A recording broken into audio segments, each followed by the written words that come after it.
નમસ્કાર, આજના ન્યૂઝ ફોકસમાં હું આશુતોષ રાવલ આપનું સ્વાગત કરું છું। શરૂઆત કરીએ આજના મુખ્ય સમાચારથી। જયલલિતાને વચગાળાના શરતી જામીન આપતી સર્વોચ્ચ અદાલત 2 માસમાં અપીલ અને કાર્યકરોને કાબૂમાં રાખવાની શરત છતાં શુકનિયાળ સાબિત થયો એઆઈએડીએમકેનો સ્થાપના દિવસ।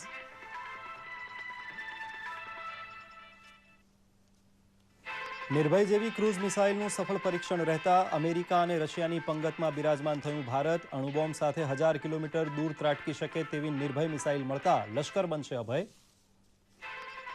ટોચના લશ્કરી કમાન્ડર સાથે બંધ બારણે વાર્તાલાપ કરતા પ્રધાનમંત્રી નરેન્દ્ર મોદી લશ્કરની ત્રણેય પાંખના ઘટકોના મિશ્રણ વડે યુનિફાઈડ કમાન્ડની રચના ઉપર નિર્ણય થવાની શક્યતા।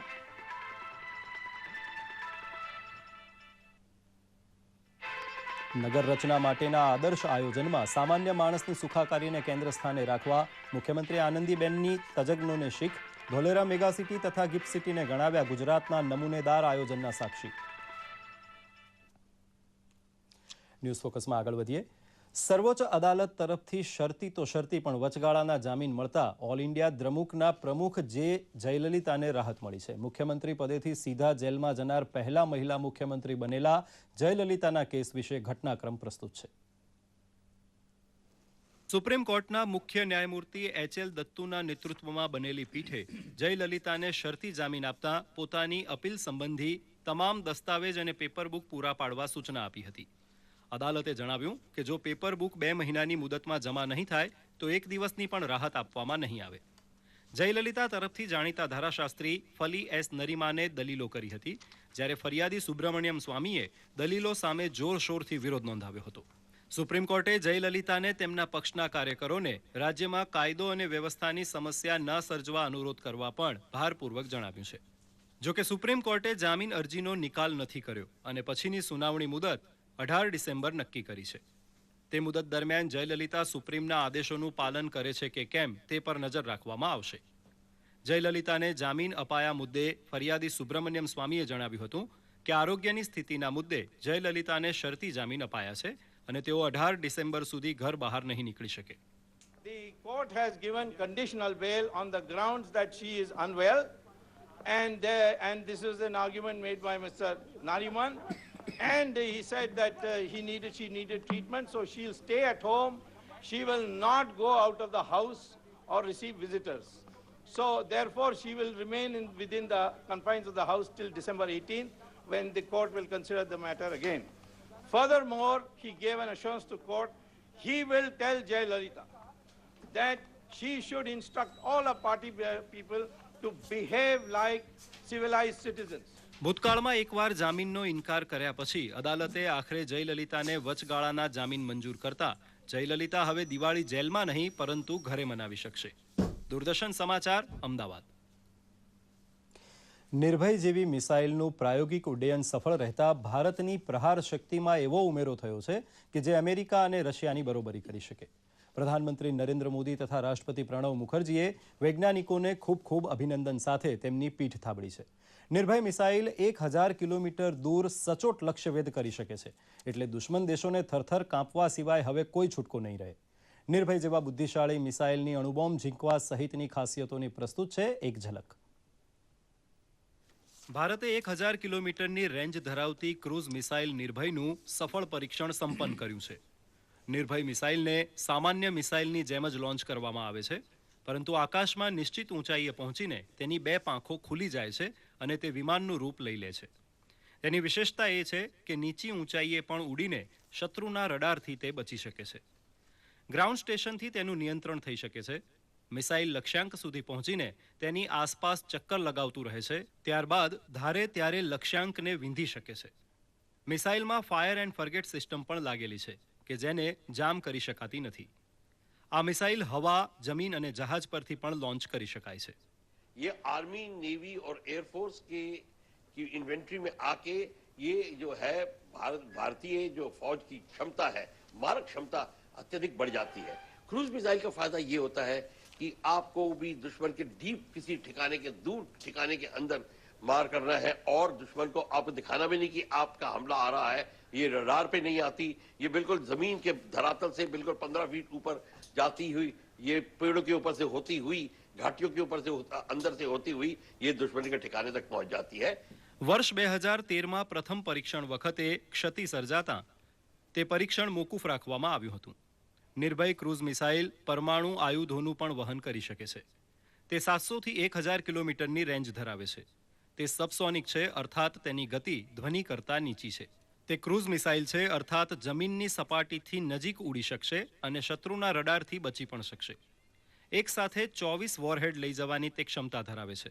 ભારત હાલમાં રશિયાના સહયોગથી તૈયાર થયેલા બ્રહ્મોસ ક્રૂઝ મિસાઇલ ધરાવે છે, પરંતુ તે માત્ર 290 કિલોમીટરની રેન્જ ધરાવે છે. નિર્ભય મિસાઇલ એવી નેવિગેશન સિસ્ટમ ધરાવે છે કે એકવાર નિર્ધારિત લક્ષ્યને વિંધવા માટે છોડ્યા પછી લક્ષ્ય ખસી જાય તો પણ તેનો પીછો કરીને મિસાઇલ તેને વિંધી શકે છે. નિર્ભયના સફળ પરીક્ષણ સાથે જ ભારતે અમેરિકી મિસાઇલ ટોમહોક અને રશિયાના ક્લબ મિસાઇલનો મુકાબલો કરી શકે તેવું ખતરનાક મિસાઇલ વિકસાવી દીધું છે. દૂરદર્શન સમાચાર, અમદાવાદ. પ્રધાનમંત્રી નરેન્દ્ર મોદીએ આજે નવી દિલ્હીમાં લશ્કરની ત્રણેય પાંખના ટોચના કમાન્ડરો સાથે સંયુક્ત બેઠક યોજી હતી. કમાન્ડર્સ કોન્ફરન્સમાં પ્રધાનમંત્રી ઉપરાંત ગૃહમંત્રી રાજનાથસિંહ, સંરક્ષણ મંત્રી અરુણ જેટલી, રાષ્ટ્રીય સુરક્ષા સલાહકાર અજીત દોવાલ તથા લશ્કરની ત્રણેય પાંખના વડા હાજર રહ્યા હતા. અંતરિક્ષ, સાયબર સ્પેસ, સંરક્ષણ બાબતોને લગતા પડકારો અને તેને અસરકારક રીતે પહોંચી વળવાની બાબત તથા 3 એકીકૃત કમાન્ડ બનાવવાની બાબત જેવા મહત્વના મુદ્દાઓની બેઠકમાં ચર્ચા થઈ હતી. અંકુશ રેખા ઉપર પાકિસ્તાન દ્વારા વારંવાર થઈ રહેલા શસ્ત્ર વિરામ ભંગના સંજોગોમાં લશ્કરની ત્રણેય પાંખના વડા સાથેની પ્રધાનમંત્રીની આ બેઠક મહત્વની બની રહે છે. બેઠકમાં પાકિસ્તાન સરહદ અને ચીન સાથેની વાસ્તવિક અંકુશ રેખા પર પ્રવર્તી રહેલી સ્થિતિ અંગે દિવસભર ચર્ચા થઈ હતી. કેન્દ્રીય નાણામંત્રી અરુણ જેટલીએ જણાવ્યું છે કે વિદેશોમાં કાળા નાણાં મૂકનારાઓના નામ જાહેર કરવા સરકાર તૈયાર છે, પરંતુ કેટલીક કાનૂની પ્રક્રિયા બાદ જ તે શક્ય બને તેમ છે. તેમણે પત્રકારોને જણાવ્યું હતું કે 1995માં કેન્દ્રમાં કોંગ્રેસ શાસન વખતે સ્વિટ્ઝરલેન્ડ સાથે બેવડા કરવેરા નિવારણ સંધિ હેઠળ વિદેશી બેંકોમાં કાળું નાણું સંતાડ્યું હોય તેવા ભારતીય કરચોરોની માહિતી પોતાની પાસે હોવા છતાં જાહેર નહીં કરવા કેન્દ્ર સરકારના હાથ બંધાયેલા છે. અલબત્ત સ્વિસ સહિત ટેક્સ હેવન ગણાતા દેશો સાથે સંધિ સુધારવા પ્રયત્ન કરવા કેન્દ્ર પ્રયત્નશીલ હોવાનું જણાવ્યું હતું. કેન્દ્રીય પર્યાવરણ મંત્રી પ્રકાશ જાવડેકરે આજે નવી દિલ્હીમાં એક કાર્યક્રમમાં વાયુ ગુણવત્તા સૂચકાંકનું ઉદ્ઘાટન કર્યું હતું. તેમણે આ પ્રસંગે જણાવ્યું હતું કે આ સૂચકાંક સ્વચ્છ ભારત માટેની નોંધપાત્ર પહેલ છે. નેશનલ એર ક્વોલિટી ઇન્ડેક્સ એ લોકોમાં સ્વચ્છ હવા અંગેની જાગૃતિ લાવવાની દિશામાં મહત્વનું કદમ બની રહેશે તેમ શ્રી જાવડેકરે જણાવ્યું હતું. મુખ્યમંત્રી આનંદીબહેન પટેલે વધતા જતા વૈશ્વિક શહેરીકરણના સુદૃઢ ભાવિ માટે વિકાસની સાતત્યપૂર્ણ અને સર્વગ્રાહી બ્લુપ્રિન્ટ તૈયાર કરવાનું આહવાન કર્યું છે. અર્બન ડિઝાઇન એન્ડ પ્લાનિંગ અંગેના પરિસંવાદને ગાંધીનગરમાં ખુલ્લો મૂકતા તજજ્ઞોને શહેરીકરણના પડકારોનો ખ્યાલ રાખી અર્બન ડિઝાઇન અને પ્લાનિંગ કરવાનું સૂચન કર્યું હતું. તેમણે શહેરી આયોજનમાં પર્યાવરણની જાળવણી તથા જાહેર સુખાકારીનો ખ્યાલ રાખવાનો અનુરોધ કર્યો હતો. મુખ્યમંત્રીએ જણાવ્યું કે શહેરો માત્ર લિવેબલ નહીં પણ લવેબલ બને તેવો ખ્યાલ રાખવો જ ઘટે. આજના સેમિનારમાં દેશના અન્ય શહેરોમાંથી આવેલા તથા અમેરિકા સહિત કેટલાક વિદેશોના તજજ્ઞો પણ હાજર રહ્યા હતા.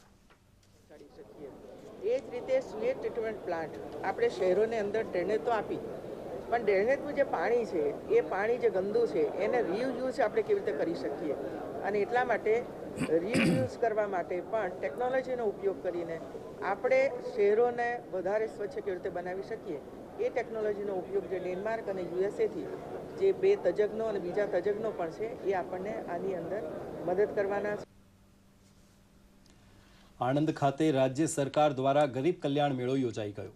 આણંદ તથા ઉમરેઠ તાલુકાના લાભાર્થીઓ માટે યોજાયેલા ગરીબ કલ્યાણ મેળાને ખુલ્લો મૂકતા નાગરિક પુરવઠા રાજ્યમંત્રી છત્રસિંહ મોરીએ જણાવ્યું હતું કે સરકાર ગરીબ કલ્યાણ મેળાઓ દ્વારા ગરીબોને મળવાપાત્ર લાભ તથા સાધનો સીધે સીધા તેમના હાથમાં મળે તેવો હેતુ અમલમાં મૂકી રહી છે.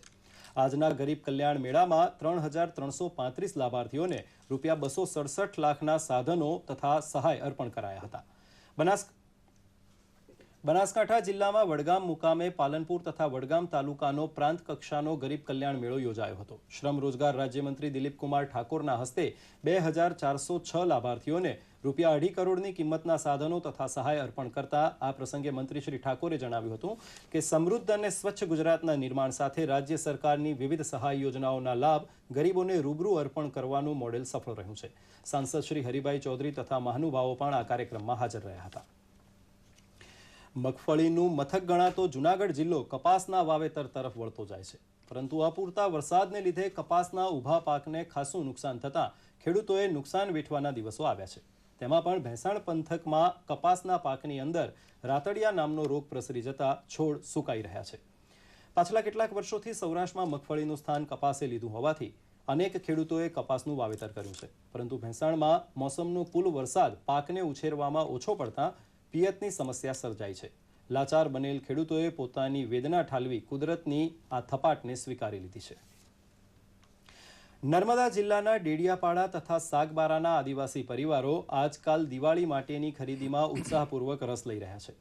અહીં શહેરોના જાગજમાળ મોલ કે બજારો જેવો ઝગમગાટ ભલે નથી દેખાતો, પણ આદિવાસી પ્રજાને ડેડિયાપાડામાં યોજાતા દિવાળી હાટમાંથી એકંદરે પોસાય તેવા ભાવે જીવન જરૂરી ચીજો, કપડાં તથા ગિલેટવાળા દાગીના અને મીઠાઈ વગેરે મળી રહે છે. આમ તો આખા વર્ષમાં આ વિસ્તારમાં અઠવાડિક હાટ યાને કે અઠવાડિક બજાર ભરાય છે, પણ દિવાળી પહેલા અહીં યોજાતો દિવાળી હાટ ખૂબ લોકપ્રિય છે. સોનાના ઘટેલા ભાવ અને ગુરુપુષ્ય નક્ષત્રના શુભ મુહૂર્તના કારણે રાજ્યના જ્વેલર્સ માટે દિવાળી વહેલી આવી ગઈ છે. ગુરુપુષ્ય નક્ષત્રના દિવસે ઘરેણાનું વેચાણ તો અપેક્ષા મુજબ થયું જ હતું, પરંતુ સોનાના સિક્કા અને બારની માંગ પણ ખુલતા જ્વેલરી બજારમાં રોનક છવાઈ હતી. જ્વેલર્સની દુકાનોએ ભીડ જામી હતી. ગુરુપુષ્યામૃત યોગમાં સમગ્ર ગુજરાતમાં લગભગ 1500 કિલોગ્રામ જેટલું સોનું વેચાયું હોવાની સંભાવના છે. મુહૂર્ત સાચવવા માટે લગડીની ખરીદી થઈ હતી. ઉપરાંત લગ્નગાળાની સિઝનની ખરીદી પણ જોવા મળી હતી અને તેના કારણે સોનાના ઘરેણાની પણ સારી માંગ રહી હતી. આજે બી પુષ્ય નક્ષત્ર એકદમ તમે જુઓ તો ગ્રાહકની ખરીદી વર્ગમાં ખૂબ સારામાં સારું ઇન્ક્રીમેન્ટ આવ્યું છે. આજના દિવસે સોનું લઈએ તો આપણા ઘરમાં સોનું વધે છે એવું માનવામાં આવે છે. દિવાળીની આડે હવે ગણતરીના દિવસો બાકી છે, ત્યારે ફટાકડા બજારમાં ખરીદીની મોસમ બરાબરની ખીલી છે. પ્રસ્તુત છે એક અહેવાલ. અમદાવાદના શાહપુર દરવાજા અને રાયપુર દરવાજા સહિતના ફટાકડા બજારમાં ધૂમ ખરીદી થઈ રહી છે. ખાસ કરીને પોપઅપ અને 1000 વન્ડર્સ જેવી વેરાયટીએ ધૂમ મચાવી છે. અમારે બધી કોરોનેશન છે, સોની છે, સ્ટાન્ડર્ડની વસ્તુ છે બધી, અને ચાઇના આઈટમમાં એક બે આઈટમ આવી છે, બંદૂક છે હાઈ ફાયરની. બાળકોમાં દિવાળીનું ખાસ આકર્ષણ હોય છે અને તેમાંય ફટાકડા પાછળનો બાળકોનો ક્રેઝ કંઈક વિશેષ હોય છે. જો કે ફટાકડામાં 10% ભાવ વધારો આ વર્ષે જોવા મળે છે. ગયા વખતે કરતા ઘણા ઓછા ફટાકડા અમે લીધા છે, કારણ કે ઓલી વખતે થોડી મોંઘવારી કમ હતી એટલે અમે વધારે લઈ શક્યા હતા. આજે વખતે મોંઘવારીને લીધે અમે ઓછા લીધા. બાળકોને પ્રિય એવી ફૂલઝરી, ચક્કરડી, માટલા કોઠી અને બોમ્બમાં પણ વિશેષતા જોવા મળી રહી છે. મોંઘવારી વચ્ચે પણ ફટાકડાની ધૂમ ખરીદી નીકળતા ફટાકડા બજાર ગ્રાહકોથી ઉભરાઈ રહ્યું છે. દૂરદર્શન સમાચાર, અમદાવાદ. આજરોજ ગાંધીનગર ખાતે સ્વર્ણિમ ગુજરાત સ્પોર્ટ્સ યુનિવર્સિટી તથા ઓસ્ટ્રેલિયન યુનિવર્સિટી વચ્ચે રમતગમત સંદર્ભે સમજૂતી કરાર કરવામાં આવ્યા હતા. રાજ્યના રમતગમત બાબતોના મંત્રી નાનુભાઈ વાનાણી આ પ્રસંગે ઉપસ્થિત રહ્યા હતા. શ્રી વાનાણીએ જણાવ્યું કે ગુજરાત રમતગમતમાં રાષ્ટ્રીય તથા આંતરરાષ્ટ્રીય સ્તરે વધુ પ્રગતિ કરે તે માટે આ કરાર કરાયા છે. રમતગમતમાં ઇન્ફ્રાસ્ટ્રક્ચર લેવલે વિકાસ થાય તે માટે 248 તાલુકાઓમાં નાના સ્પોર્ટ્સ સંકુલ પણ ઊભા કરાશે. રાજકોટ ખાતે MSME મંત્રાલય દ્વારા વેન્ડર ડેવલપમેન્ટ પ્રોગ્રામ યોજાઈ ગયો. ભારત સરકારના જાહેર સાહસોએ પોતાને જે કાંઈ માલ કે ચીજવસ્તુઓ ખરીદવી પડે તે પૈકી 20% ખરીદી સૂક્ષ્મ, લઘુ તથા મધ્યમ એકમો પાસેથી કરવી તેવી કેન્દ્ર સરકારની નીતિને અનુરૂપ આ કાર્યક્રમ યોજાયો હતો. રાજકોટ એન્જિનિયરિંગ એસોસિએશનના સહકારથી યોજાયેલા આ કાર્યક્રમમાં પશ્ચિમ રેલવેના ઉપમહાપ્રબંધક વી અરુણકુમારે તથા MSMEના ડાયરેક્ટર N ચંદ્રશેખરે કાર્યક્રમનો હેતુ તથા પૂર્વ ભૂમિકા રજૂ કર્યા હતા. પબ્લિક પ્રોક્યોરમેન્ટ પોલિસીને કારણે સૂક્ષ્મથી માંડી મધ્યમ ઉદ્યોગોને પ્રોત્સાહક બજાર મળી રહેશે તેવી સમજ પણ આપવામાં આવી હતી. અને હવે જોઈએ કેટલાક મહત્વના સમાચારોની ઝલક.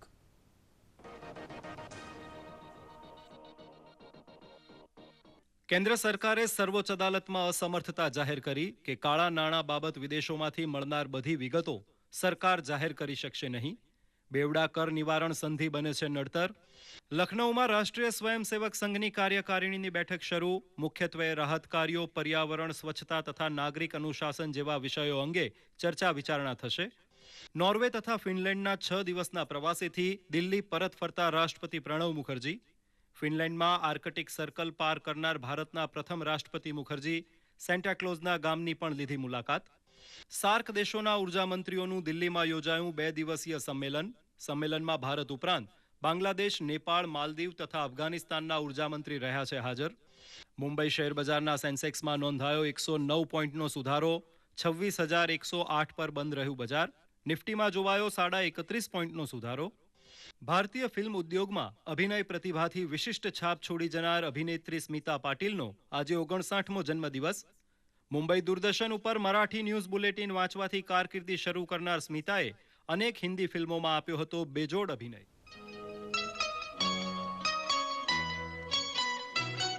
दुश्मन न करे दोस्त ने वो काम किया है, उम्र भर का गम हमें इनाम दिया है. दुश्मन न करे दोस्त ने वो काम किया है, उम्र भर का गम हमें इनाम दिया है.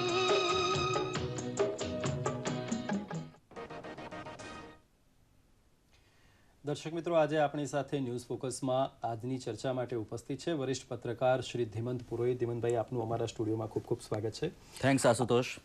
આજની ઘટનાઓમાં સૌથી પહેલી ઘટના એ કે એઆઈએડીએમકે માટે આજનો દિવસ શુકનવંતો રહ્યો. જયલલિતાજીને જામીન મળી ગયા, પણ શરતી જામીન. આ શરતોનું શું અર્થઘટન કરી શકાય? આશુતોષ, ચેન્નઈમાં જોઈએ તો આજે દિવાળીના 1 અઠવાડિયા પહેલા જ દિવાળીનો માહોલ જામ્યો છે. જોરદાર ફટાકડા, ઢોલ, નગારા અને મીઠાઈઓ દેખાય છે. કઈ રીતે કોમેન્ટ કરવી આ ઘટના ઉપર મને ખબર નથી પડતી, કારણ કે જયલલિતા ભ્રષ્ટાચારના આરોપસર 21 દિવસ માટે જેલમાં રહી આવ્યા. સુપ્રીમ કોર્ટે એમને આખરે જામીન આપ્યા છે, પણ આ જામીન છે, નિર્દોષ નથી છૂટ્યા. છતાં પણ જે રીતે પ્રજા આપણે જોઈએ છે, ના આપણા માટે પહેલી વખતનું નથી. બિહારમાં લાલુ પ્રસાદ યાદવ હોય કે પછી હરિયાણામાં ઓમપ્રકાશ ચોટાલા હોય, આ જ પ્રકારના આપણે દ્રશ્યો જોયા છે. પણ હવે દેશની કોર્ટો આ બાબતમાં કડક થઈ છે ભ્રષ્ટાચારના મામલામાં, અને સુપ્રીમ કોર્ટે જે 2 શરતો ઉપર જયલલિતાને જામીન ઉપર મુક્ત કર્યા, એની પાછળ પણ આ જ એક સાફ સંકેત છે.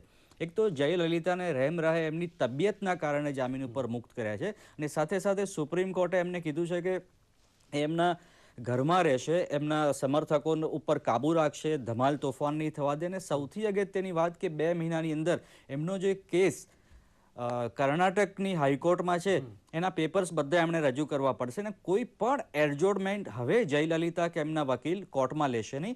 અને 2015ના જાન્યુઆરી ફેબ્રુઆરીમાં આ કેસનો ચુકાદો આવશે. સુપ્રીમ કોર્ટની આ કડક નજર એટલા માટે કહી શકાય કે 18 વર્ષ જૂનો આ કેસ છે. તમને ખ્યાલ છે, 18 વર્ષ લાગ્યા આ કેસને અહીં સુધી પહોંચતા. હવે સુપ્રીમ કોર્ટ અને દેશની કોર્ટો કડક થઈ છે ભ્રષ્ટાચારના મામલામાં. એ કહી શકાય કે એક ઝીરો ટોલરન્સ આપણને દેખાય છે. એ કોર્ટ નાઉ નો મોર, હવે બધું સહન કરવા માંગતી નથી. થંભી જાઓ. જયલલિતા હોય, લાલુ પ્રસાદ યાદવ હોય, ઓમપ્રકાશ ચોટાલા હોય કે કોઈ પણ હોય. બીજી એક આજની મહત્વની ઘટના, નિર્ભય મિસાઇલનું લોન્ચિંગ. હવા, પાણી, જમીન, આ ત્રણેય પરથી આ મિસાઇલને લોન્ચ કરી શકાય છે. નિર્ભય ભારતને કેટલું અભય બનાવી શકે? બહુ જ સિમ્બોલિક નામ છે નિર્ભય.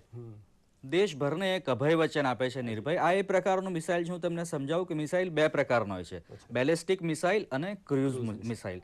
ઓકે, બેલેસ્ટિક મિસાઇલ એટલે દેશી ભાષામાં કહીએ તો આપણા દિવાળીના રોકેટ જેવું, કે એક નિશાન તાકીને આપણે છોડીએ પણ પછી એના ઉપર આપણો કોઈ કંટ્રોલ રહેતો નથી. જ્યારે ક્રુઝ મિસાઇલ એવું છે કે સંપૂર્ણ ગાઈડેડ મિસાઇલ છે, એક પ્રકારના એરોપ્લેન જેવું છે, કે એને તમે છોડો ત્યારથી માંડીને ટાર્ગેટને હિટ કરે ત્યાં સુધી એની ઉપર સંપૂર્ણ કાબુ તમારો છે. એટલે ટાર્ગેટ ચૂકવાની કોઈ જ શક્યતા નથી. અને આ એ પ્રકારનું મિસાઇલ છે કે 1000 કિલોમીટરની એની મારક ક્ષમતા છે.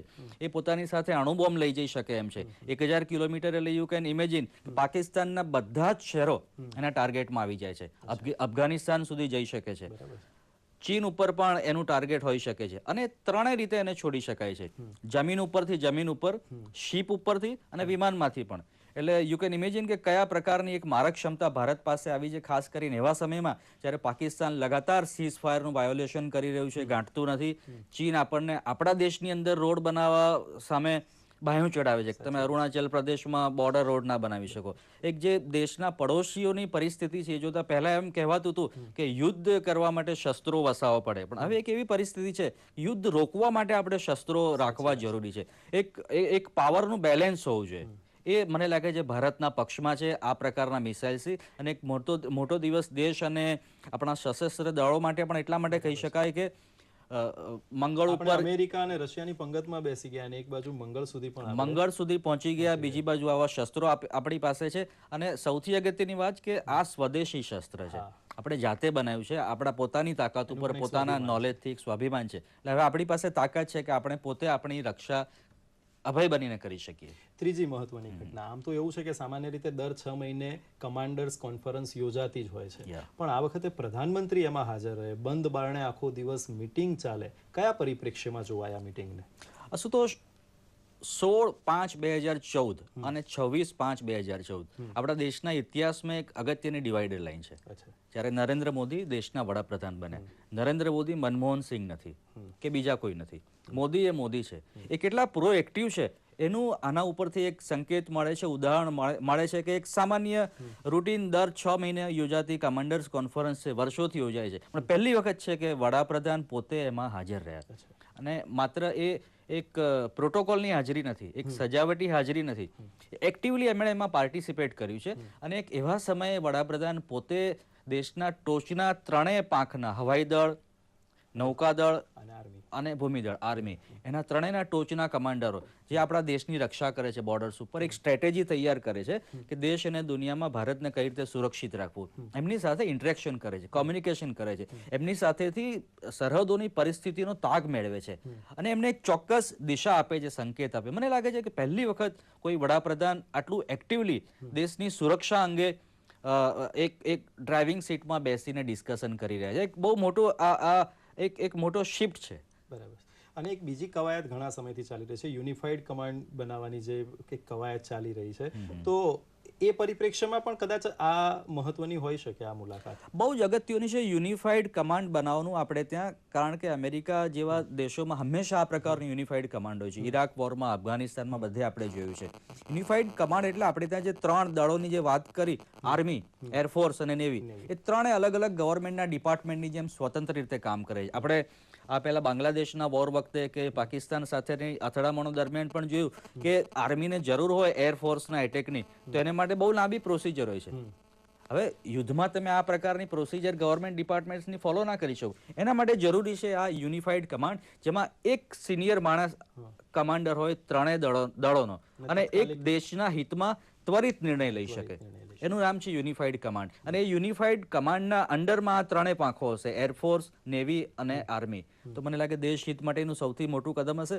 બને એટલું જલ્દી યુનિફાઈડ કમાન્ડ થવું જોઈએ એટલા માટે, કારણ કે પાકિસ્તાન, ચીન જે રીતની પરિસ્થિતિ છે, સીઝ ફાયરનું લગાતાર વાયોલેશન થાય છે, ચીનની જે રીતે ધમકીઓ છે, આજની મને લાગે જો તાત્કાલિક જરૂર હોય તો એ યુનિફાઈડ કમાન્ડની તાત્કાલિક રચના છે. બીજો આજે એક એવો પણ મુદ્દો છે, આમ તો કાળા નાણાંનો મુદ્દો લોકસભા વખતે ઘણો ઉઠ્યો, પણ હવે કેન્દ્ર સરકાર સુપ્રીમ કોર્ટ પાસે એવું કહે છે કે અમુક લેવલ પર એમના હાથ બંધાયેલા છે. શું છે આ મુદ્દો? આ બહુ મોટું ઉદાહરણ છે કે કોઈ પણ પાર્ટી હોય સરકારમાં બેસે એટલે આખરે સરકાર જ થઈ જતી હોય છે.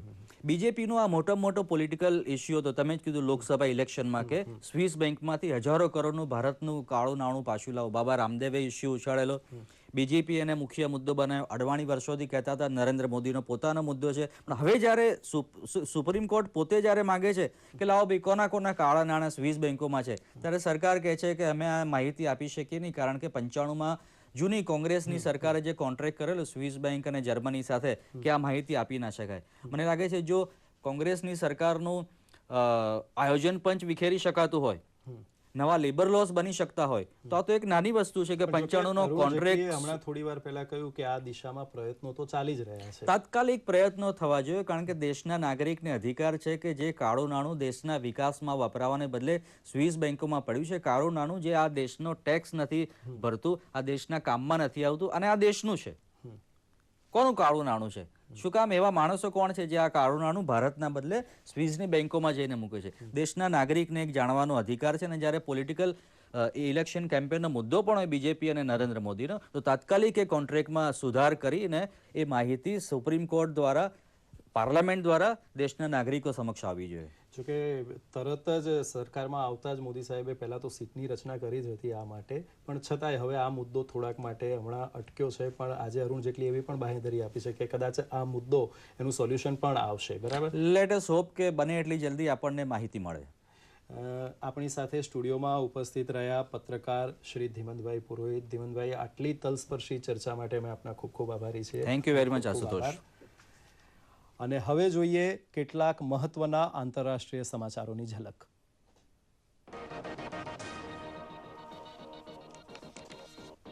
પરમાણુ કાર્યક્રમ બાબતની વાતચીતની સમય મર્યાદા વધારવા સામે ઈરાને દર્શાવ્યો વિરોધ. વિવાદિત પરમાણુ કાર્યક્રમ માટે હાલની સમય મર્યાદા 24 નવેમ્બર સુધીની છે. પ્રાણઘાતક બીમારી ઇબોલાને નાથવા વિશ્વ આરોગ્ય સંગઠન દ્વારા લેવાયા કેટલાક વધુ પગલાં. ઇબોલા અંગે વધુ તપાસ સંશોધન માટે હુ દ્વારા માલદીવ તથા આઇવરીના કિનારાના પ્રદેશોમાં મોકલાશે નિષ્ણાતોની ટુકડીઓ. ઇબોલાથી થયેલા મોતનો આંક 4,500ને પાર કરી ગયો. નેપાળમાં આવેલા બરફના તોફાનને કારણે મોતને ભેટનારા પર્વતારોહકોની સંખ્યા વધીને 30 થઈ. મરનારામાં 3 ભારતીયોનો પણ સમાવેશ. સિરિયાના શહેર કોવાનીના તમામ વિસ્તારોમાંથી ઇસ્લામિક સ્ટેટના તમામ ચરમપંથીઓને તગેડી મુકાયાનો દાવો. છેલ્લા 24 કલાકમાં અમેરિકા તથા સહયોગીઓ દ્વારા કરાયેલા સતત હવાઈ હુમલાઓને મળી સફળતા. રશિયાના રાષ્ટ્રપતિ પુતિન યુક્રેનના રાષ્ટ્રપતિ સાથે કરશે મુલાકાત. યુક્રેનની તંગ તથા યુદ્ધજનક સ્થિતિને કારણે બંને દેશો વચ્ચે તંગ બનેલા સંબંધો. પોલિયોના મુદ્દે પાકિસ્તાન સમગ્ર વિશ્વ માટે ખતરારૂપ બની રહ્યું છે. આ વર્ષે વિશ્વભરના પોલિયોના કુલ કેસ પૈકી 80% કેસ પાકિસ્તાનમાં નોંધાયા છે. આ વર્ષે પાકિસ્તાનમાં પોલિયોના કુલ 206 કેસ નોંધાયા છે. વર્ષ 1999માં પાકિસ્તાનમાં પોલિયોના 199 કેસ નોંધાયા હતા. વિશ્વ આરોગ્ય સંગઠનના એક અહેવાલ મુજબ સમગ્ર વિશ્વમાંથી સંપૂર્ણ પોલિયો નાબૂદીની દિશામાં પાકિસ્તાન સૌથી મોટો અવરોધરૂપ દેશ બની રહ્યો છે. માટે પોલિયો મુક્ત બની ચૂકેલા ભારતે ખરેખર ચેતવું રહ્યું. ભારતમાં આઈફોનનો ક્રેઝ વધી રહ્યો છે. ભારતમાં એપલ 6 અને 6 પ્લસ આઈફોનનું વેચાણ શરૂ થઈ ચૂક્યું છે. બંને આઈફોન મોબાઈલ મેળવવા ગ્રાહકોની કતારો લાગી છે. નવા આઈફોન વર્ઝનમાં ડોક્યુમેન્ટ્સ કન્ટેન્ટ સ્ટોર થઈ શકે છે અને ફોટો લોકેશન પણ શેર થઈ શકે છે. પશ્ચિમના દેશોના મુકાબલે ભારતમાં આઈફોનનું ચલણ ઓછું છે, પરંતુ અગ્રણી પ્રોફેશનલ્સમાં તેનું આકર્ષણ વધી રહ્યું છે. ભારતમાં 55,000 આઈફોન 6ની આયાત થઈ છે. 36 દેશોમાં આઈફોન 6નું વેચાણ મહિનાના અંત ભાગ સુધીમાં થઈ જશે. એપલે ચીનમાં પણ આઈફોન 6નું વેચાણ શરૂ કરી દીધું છે. ક્રિકેટ. વેસ્ટ ઇન્ડિઝ તથા ભારત વચ્ચે આજે રમાયેલી ચોથી વનડે મેચ વેસ્ટ ઇન્ડિઝના પ્રવાસની આખરી મેચ બની રહેશે. જો વેસ્ટ ઇન્ડિઝ ક્રિકેટ બોર્ડ સાથે તેના ખેલાડીઓનું સમાધાન નહીં થાય તો તેના ખેલાડીઓ બાકીની એક વનડે અને T20 મેચ તથા 3 ટેસ્ટ મેચો રમ્યા વિના જ સ્વદેશ પરત ફરશે. મેચના મહેનતાણા બાબતે વેસ્ટ ઇન્ડિઝ ક્રિકેટ બોર્ડ સાથે મતભેદો સર્જાતા તેના ખેલાડીઓએ બાકીની મેચો પડતી મૂકવાનો નિર્ણય કર્યો છે. દરમિયાન આજે યોજાયેલ ચોથી વનડે મેચમાં ભારતે પ્રવાસી ટીમ સામે વિજય માટે 331 રનનું લક્ષ્યાંક મૂક્યું છે. વેસ્ટ ઇન્ડિઝે ટોસ જીતી ભારતને પ્રથમ દાવમાં મોકલતા ભારતે કોહલીની સદી તથા રહાણે અને રૈના બંનેની અર્ધસદી સાથે 6 વિકેટે 330 રનનો જુમલો કર્યો હતો. કોહલીએ 127 રન તથા રૈનાએ 71 રન નોંધાવ્યા હતા. જવાબમાં વેસ્ટ ઇન્ડિઝે 19 ઓવરના અંતે 2 વિકેટે 80 રન નોંધાવ્યા હતા. હાલ આપ જોઈ રહ્યા છો મેચનું જીવંત પ્રસારણ. Just to break the shackles. Well, he went early. It doesn't matter though, because it's going sailing over long on its head. Another 6 for Marlon Samuels. Talking of breaking the shackles, Samuels does that. Again, running down the wicket, effortlessly clearing the boundary. He's played some brilliant shots. His 4th 6 in this innings. Jadeja is a little predictable that way to go after.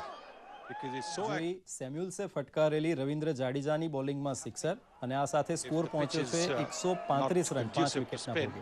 It's a little bit easier to hit than Akshar Patel. Or maybe Akshar Patel, this is just initial stages. અને હવે મુખ્ય સમાચાર પર ફરી એક નજર.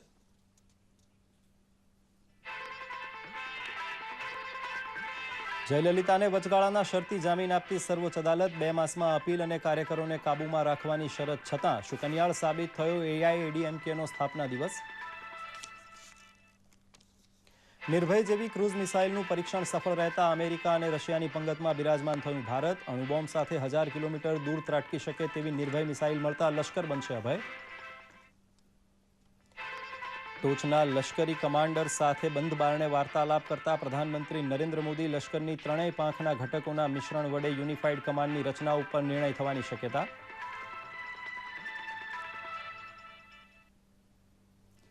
અને નગર રચના માટેના આદર્શ આયોજનમાં સામાન્ય માણસની સુખાકારીને કેન્દ્ર સ્થાને રાખવા મુખ્યમંત્રી આનંદીબેનની તજજ્ઞોને શીખ. ધોલેરા મેગા સિટી તથા ગિફ્ટ સિટીને ગણાવ્યા ગુજરાતના નમૂદેદાર આયોજનના સાક્ષી. તો આ સાથે જ આજનું ન્યૂઝ ફોકસ અહીં સમાપ્ત કરીએ છીએ. નમસ્કાર.